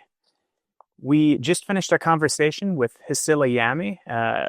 We've read her extensive biography multiple times before, so we'll skip that for now. But I thought that was a really interesting conversation, and it was on a topic that we don't get to talk about very often in popular discourse, because the Nepali Civil War is almost never discussed, even within left-wing circles in popular media. So this was really an interesting conversation with somebody who has a very distinguished background within that fight. So I'm going to pitch it over to Adnan and Brett to lead the discussion on how we thought the interview went, how it tied into the book, and kind of maybe future things that we personally would want to learn about Nepal and the conflict that happened in Nepal. But before I pitch it over to them, I just want to read one more quote from the book, because this quote, it was quite funny, and it deals with women's liberation and women's empowerment in Nepal. And I think that this really drives at the heart of the matter while also being a rather humorous quote. So, Hisila writes, "The People's Liberation Army not only transformed women in essence, but also in form. Essentially, it has given meaning, value, respect, and dignity, not only to their lives, but to their deaths as well. Women have been taken for granted for too long. Today, hooligans, gundas, womanizers cannot dare to come near Maoist women unless accompanied with an armed reactionary force."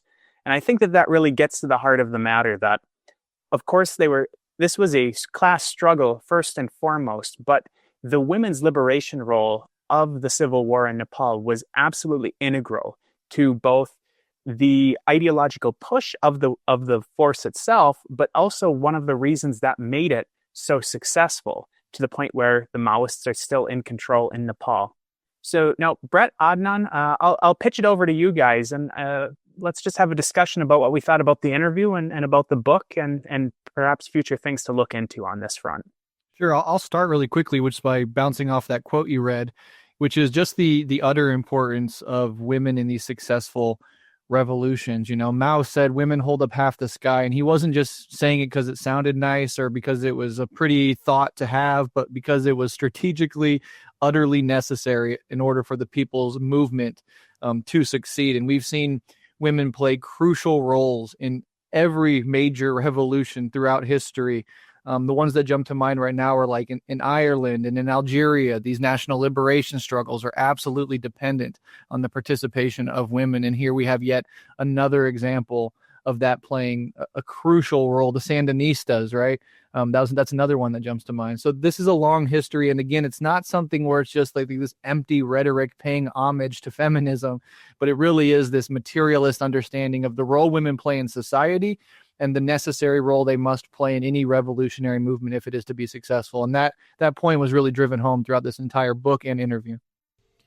That certainly was the case. I think it's such an important and huge issue in revolutionary contexts. And it's sad that despite progressive ideas and ideals, that even in left-wing circles, very often we see movements reproducing patriarchy in a lot of subtle and not so subtle ways. So the fact that in the Nepalese People's War and in their Communist Party, they did make an attempt very seriously to advance women's liberation and integrate their skills, experience, and abilities on a more equal level, from everything to support services to even the military, waging the fight against the feudal monarchy.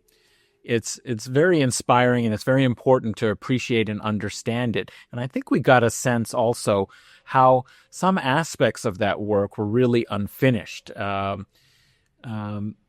Hisila looked back and thought there were opportunities to have pushed that agenda further even than she had thought at the time, and that there were certain measures that would have been really useful.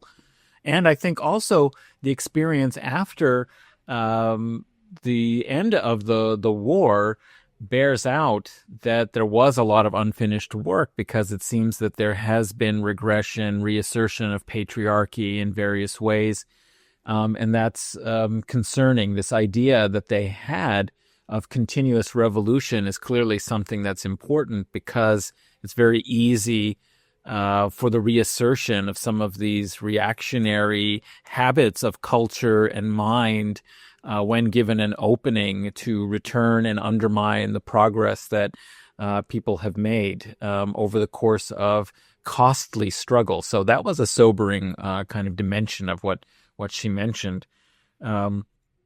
If I think that there's one area that I would say was interesting that it came out, was how important, both in her book and also in the conversation, was how important ideological development was, as well as just other aspects of material participation. It seemed that she felt and identified that there are historic consequences of patriarchy and the division between the public world and private worlds in a traditional society like Nepal was, maybe is, but certainly was before the People's War, that really make it difficult for women to advance because they haven't developed the mental labor skills because of their experience, even though I think it's very clear that she pointed out in the book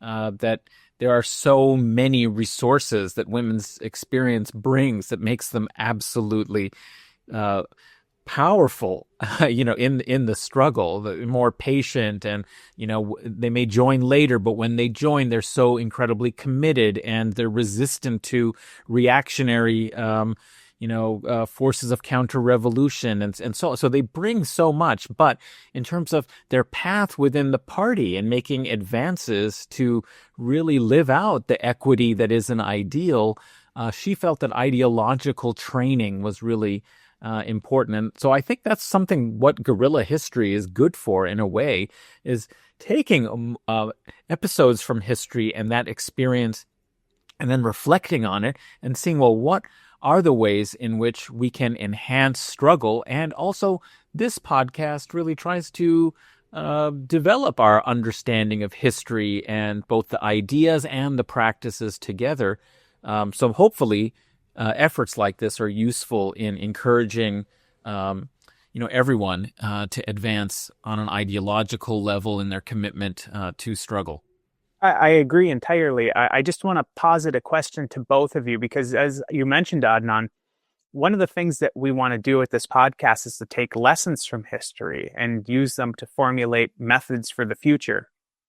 And I was thinking about, from our last episode with Halil Karavelli, about why Turkey is authoritarian and why the left has struggled so much there, versus in this conversation that we just had with Hisila about why the struggle in Nepal was so successful, at least in overthrowing the monarchy and coming into power. What was one of the differences between these left-wing movements that caused of course, there's many things that could cause why one was successful and one has been historically a relative failure. And I think that one of the lessons, at least for me, is that we really have to emphasize that we need mass support. One of the things that I think was key from our episode on why Turkey is authoritarian is that the left has historically been a failure at bringing in the pious religious community in Turkey into their movement. And by excluding them, by holding up secularism as enlightenment, they basically inhibited themselves from ever developing a sort of mass support or mass appeal amongst large groups of the population. Whereas in Nepal, in this conversation that we just had with Hisila, we see that they consciously made the decision to embrace women in their movement. They tried to embrace women as leaders of their movement. And as Hisila wrote and said, individually, women in Nepal, in feudal monarchic Nepal, had very little individually. They were poor, they were subservient to men based on the conditions of the society that they were in. But of course, women are half the population, and collectively they have an unbelievable amount of power. They have an unbelievable amount of knowledge, of skills. And by just bringing in the women into that movement, you almost instantly have a mass movement on your hands. And then, of course, you have to go about what Adnan was saying, fostering ideological integrity amongst the movement. But by bringing the women in, you really have that mass support. Whereas in Turkey, by excluding the religious community, they prevented themselves from having a mass movement. So I don't know if either of you guys want to reflect on that. Yeah, Brett? Yeah, quickly, just to add to that, because I agree with all of that. And another thing that we see that both in Turkey, the left, and in Nepal, the left struggle with is this question of nationalism. And we see in Turkey where it is sort of unquestionably embraced, right, as part of their tradition. And we see how that undermines their ability to move forward in a lot of ways. And we see that two-line struggle play out in Nepal, where at times, right, the nationalism was always there. It was always in the milieu, but it was wrestled with, it was contended with, it was put out in the open as an object of critique. And that allowed that movement, along with many other things, to advance forward. And I think that reminds us of the fact that these struggles are inherently international. And while nationalism can play a progressive role in national liberation struggles, right, in colonized contexts, nationalism in a context where there isn't that can be detrimental. And even on the U.S. left, we've seen these sort of pathetic attempts to weave in some of the nationalism of America, right? Whether it's in the aesthetics, the iconography, or making these appeals to the founding fathers. I mean, these aren't huge trends on the left, but there's certainly been attempts at them. And every single time it's sort of, I think, to our credit as the American left, sort of mocked out of the room. But it's easier to see why nationalism in the American context would be just a wholly negative thing, given the settler colonial white supremacy nature of it. But in these other areas, maybe there's more subtlety with those questions. And to be able to have a really principled way of engaging with that question and understanding the cultural and historical variables in your context that make that a question to go one way or the other with it, is something that we can carry forward and think about. I think that's a really excellent observation, Brett, about the nationalism as an issue that posed particular problems in both these two contexts. And I think, this is an issue really that we have to consider when talking about the non-Western world, where the history of the nation is a lot more recent in terms of its incubation and usually emerges in the context of anti-imperialism. So, there was nationalism vis-a-vis India and trying to kind of protect Nepalese nationalism, I gathered from our conversation with Hisila. But I think there's also this sense of, the real beginning of Nepalese modernity and the modern Nepalese situation came from resistance to the British that wasn't successful in the early 19th century, 1814 through 1816. And that therefore nationalism in the non-Western context, just like in the case of Turkey, having to preserve the remains of the Ottoman Empire from French and Russian and British incursion, that this ends up creating a different kind of texture to the nationalism that's going to have to be dealt with by appeals on the left for internationalist worker solidarity, is that it's going to have to be inflected in some capacity through that experience. It's hard to just dispense with that sense of the nation that was hard fought to create and achieve in more recent modern history. But I think one of the other interesting divergences between these two cases is that in Turkey it was clearly secularism and whatever revolutionary process of creating the nation was a very elite, top-down, military-based source for it. That's how it starts under Ataturk. In this case, the People's War and the popular struggle really emerges against the elite, and you have much more of an obvious class-based resistance to this feudal monarchy, to the ruling and landowning classes that I think is one reason why the character of the struggle was a little bit different when it came to the relationship to religion, for example. And one of the issues with nationalism in this context seems to me that in a diverse and pluralistic society, there was an attempt to promote an idea of religious and ethnic national identity that erased or suppressed those other differences. And in the case of Turkey, we had seen how the terrible consequences of trying to impose that. And here, it's a case where, even after the success of the revolution, it seems that there are attempts to reinscribe and reintroduce something that's inherited from that national identity earlier on that isn't necessarily descriptive of the whole society, but is the way in which national identity has been framed and how it's been inherited. So these are interesting divergences, but there are also a lot of continuities that we can learn from in comparing and contrasting these two cases. And then, Brett, do you have something that you wanted to add? Quickly, just bouncing off that, we're talking about nationalism. Even in Fanonian nationalism, right? Fanon was an obvious defender and advocate of national liberation struggles, and he laid out how the fostering of nationalism is the unifying force in the colonial context, and that's essential. But he also makes clear in the Wretched of the Earth that it's a means to an ultimately international socialist humanist end. And so, I think he says towards the end of the book, if I remember correctly, like once nationalism succeeds in kicking out the colonizers and building up your own integrity, your own system that you have control over, then you shift towards internationalism, right? So it's never an end where you stop. It's a means for a more internationalist end. So even in the most robust defenses of national liberation, there's always that internationalism undergirding it. Yeah, so I think that is a pretty good way to wrap up our discussion. There's just one last thing that I want us each to do before we get out there. So there was, of course, so much more that we wanted to talk about with Hisila if time would have allowed, but there was a lot of things that we didn't get to talk about, but we wanted to. So how about each of us list one thing that we would have liked to talk about during the conversation, but didn't get a chance to, just in case the listeners want to look into some of these things that we were looking at. And I'll start so you can get your thoughts together on that, because I know that I kind of sprung that on you right now because it just came to my mind. One of the topics that I wanted to bring up was the usage of rape as a method of state repression by the monarchic government in Nepal, because of course the focus of the conversation that we had today was on women's role within the revolutionary movement. And of course, rape is essentially a weapon of terror that's used by more powerful groups of people throughout history. And she has a section in this book called Rape, an Instrument of State Repression in Nepal.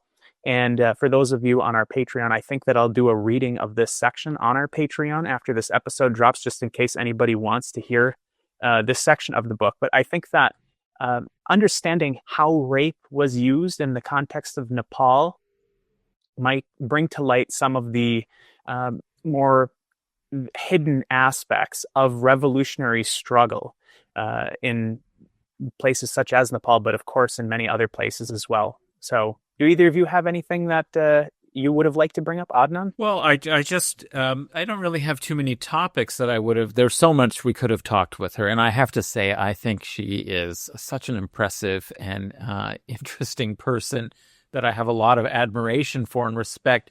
And I just feel like there were a lot of references, perhaps. She was talking about a struggle that's very close to her, and not all of us maybe were able to follow all of the specifics and the various references, but she's very engaging, and I feel like it would have been great if we could have maybe tried to make it more conversational, because then we would have asked her, wait a minute, I don't know that reference, and it wouldn't have interrupted her flow, and maybe our audience would understand some of the references that I also myself may have missed. I think not knowing as much as I should about the Nepalese situation, but I feel really inspired to learn more, and partly it was because she seems like a very impressive person after reading her book and engaging with her. And she really opened up when she had advice for us. And so I would have liked to have tapped a little bit more of that, just because then she really became very concrete about, well, what you need to do over there. And I think she opened up some interesting vistas for solidarity and learning from one another's experience.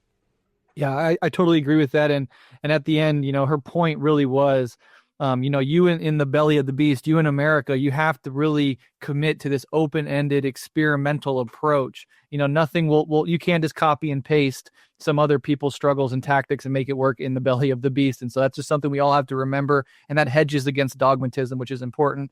I also wanted to reference, Adnan was talking earlier, the importance of a political line. And I think, we really got to stress that. It's like without that political line, you don't make, first of all, you don't know where you're going, right? You don't have a clear picture of what you want to achieve, but also that the clarity of political line allows you to have the necessary line struggles within the movement and the party itself. If you don't have a coherent political line, those things get wrinkled over, they get obscured, and you don't address them, and they're ultimately the Achilles heel of movements in many cases. So just remembering that going forward is important. If there was one thing that I wanted to drill down on a little bit more, it would have been like, I would like to know the direct causes and the lead up to the launching of the People's War, right? How do you get the people ready to launch a People's War? And what are the direct conditions that make such a large percentage of the people in a society willing to put it all on the line for such a revolutionary thrust forward? Those things, they kind of got obscured over as we move through so much history. It's not her fault. It's nobody's fault. It's the confines of the time and the vast amount of history we're covering. But that's something for future study that I think I'll personally be interested in. Yeah, and I think that, as she said at the very end, she's working on a book right now that'll be published in about a year. Perhaps after that, we'll bring her back on to really drill down on some of these concrete things that we want to tease out that we didn't have time for in this conversation. And perhaps having these really concrete points will allow us to really get to the basic points without getting into the detail that, as Adnan said, might be lost on some of the listeners. But I definitely recommend everybody look into this event, the Nepalese Civil War, as well as what's happened in Nepal since then. So thanks for coming in, guys. It's always a pleasure doing these episodes with you. It's both fun and enlightening. I learn a lot from each of you. So I just want to say thanks. So how can our listeners find each of you on social media or whatever? Adnan? You can find me on Twitter at Adnan A. Hussein, 1S, and also look for the Majlis podcast, the other podcast that I'm involved with, if you're interested in the Middle East, Islamic world, issues of Islamophobia, and so on. And I feel the same way, Henry, so thank you so much for all that you do and for creating an engaging conversation, both you and Brett. Brett, how do the listeners find you? Yeah, I want to echo the love and the solidarity between us three. This has been really fun to do this. We're only on our third interview. We're going to organically evolve and and make little shifts in our approach over time to make sure that we're hitting all the points we want to hit. But so far, it's been a wonderful experiment. And so, yeah, as far as finding me, you can just go to revolutionaryleftradio.com, get both the shows, Patreon, shirts, everything is on that one website. So Sure. And your Twitter is at RevLeftRadio. And it's a great Twitter feed, so everybody should follow that if they're not already. As for me, you can find me on Twitter at Huck1995. I also have a Patreon where I talk about science and public health, and I'm using that to help me get through this pandemic myself. And you can find that at patreon.com/Huck1995. As for this show, Gorilla History, you can follow us on Twitter at gorilla_pod. That's GUERRILLA_pod. And you can get a lot of bonus materials at our Patreon, as well as help keep the show up and running by going to patreon.com/Gorilla History. Again, GUERRILLA. So thank you, listeners, for tuning in. Hopefully you learned a lot. We welcome your feedback, and we'll see you with our next episode very soon. Solidarity.